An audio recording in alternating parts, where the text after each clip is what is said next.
In the winter of 1959, 9 highly capable Soviet university students set off on a Category 3 ski trek in the Ural Mountains. This was the most grueling classification available, requiring 300 kilometers of travel on skis through severe sub-zero conditions. Their final camp was pitched on the exposed slopes of Kolotsyak, a remote peak whose name translates from the local Mansi language to Dead Mountain. When the group failed to return, a rescue party was dispatched. Weeks later, they found the team's tent half buried in the snow. It was empty, and it had been violently slashed open from the inside. Outside, investigators found an orderly line of footprints left by people fleeing into the negative 30-degree darkness, wearing only socks or completely barefoot. This discovery marked the beginning of a 60-year mystery regarding what could have possibly driven 9 elite mountaineers to abandon their shelter and walk towards certain death. The initial autopsies seemed straightforward. The first 5 bodies located on the surface had died of hypothermia, showing only minor superficial scrapes. But when the spring melt arrived months later, the final 4 victims were discovered buried deep in a forest ravine. Their bodies exhibited catastrophic, high-impact internal trauma. This created a contradiction for investigators. The skulls and chests of these ravine victims were crushed with a force comparable to a high-speed car crash. Yet they had 0 external bruising or soft tissue damage. Adding to the horror, the ravine victims exhibited gruesome soft tissue anomalies. One of the hikers was completely missing her eyes and tongue. When you combine these physical anomalies with strange local reports of radioactive clothing and glowing orbs in the night sky, you get a story that feels impossible to resolve with nature alone.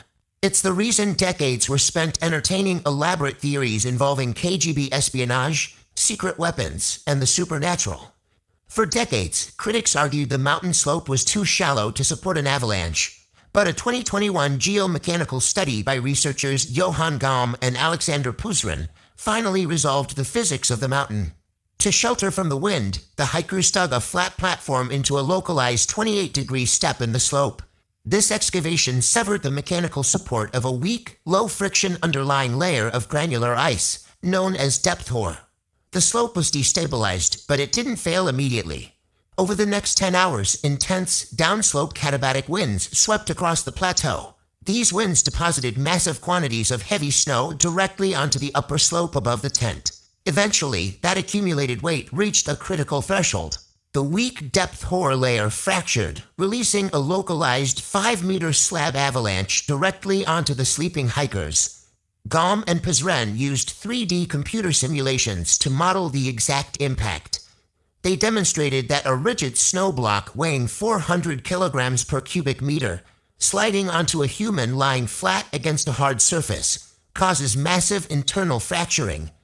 Because this heavy snow block acted as a soft, conforming cushion, it distributed the immense kinetic force evenly across the bodies. This accounts for the crushed bones occurring alongside pristine skin. Fearing a larger mountain-wide avalanche, the surviving group panicked, slashed their tent open, and fled. Barefoot and freezing, they carried their critically injured companions downslope to the forest edge, attempting to build a makeshift snow den over a small ravine. Tragically, this shelter resulted in a secondary mechanical failure. The massive 4-meter-thick snow bridge covering the ravine collapsed, burying the final 4 survivors under tons of wet, heavy snow. Those bodies remained submerged directly in a running meltwater creek for 3 months. This environment introduced a biological process known as taphonomic degradation, the natural decay and alteration of organic remains after death. During the spring melt, the flowing water accelerated this decomposition. The missing eyes and tongues are consistent with opportunistic scavenging from small aquatic organisms, removing the need for a violent human or animal attacker. This leaves the remaining anomalies that have sustained decades of spy fiction theories: the radioactive clothing and the widespread sightings of glowing orange orbs in the night sky. The trace radiation found on the clothing of hiker Yuri Krivonishenko was actually just occupational residue from his highly classified day job. Krivonishenko was a nuclear engineer actively involved in cleaning up the Kishtim disaster at the Mayak plutonium plant, an event that remains the second worst nuclear accident in history. He simply brought the radioactive isotopes with him from work. As for the glowing orange orbs, Historical declassified launch schedules from Soviet military test ranges provide a clear match for the witnessed sightings. Those orbs were high-altitude sodium gas trails released by R-7 rockets. These were spectacular atmospheric tests visible for hundreds of kilometers across the sky, but they were entirely physically unrelated to the hikers' deaths. When we reconstruct the events of February 1959 using modern science, a unified timeline emerges. This was a compounding natural disaster, initiated by a minor mechanical failure in the snowpack. It triggered a deadly chain reaction.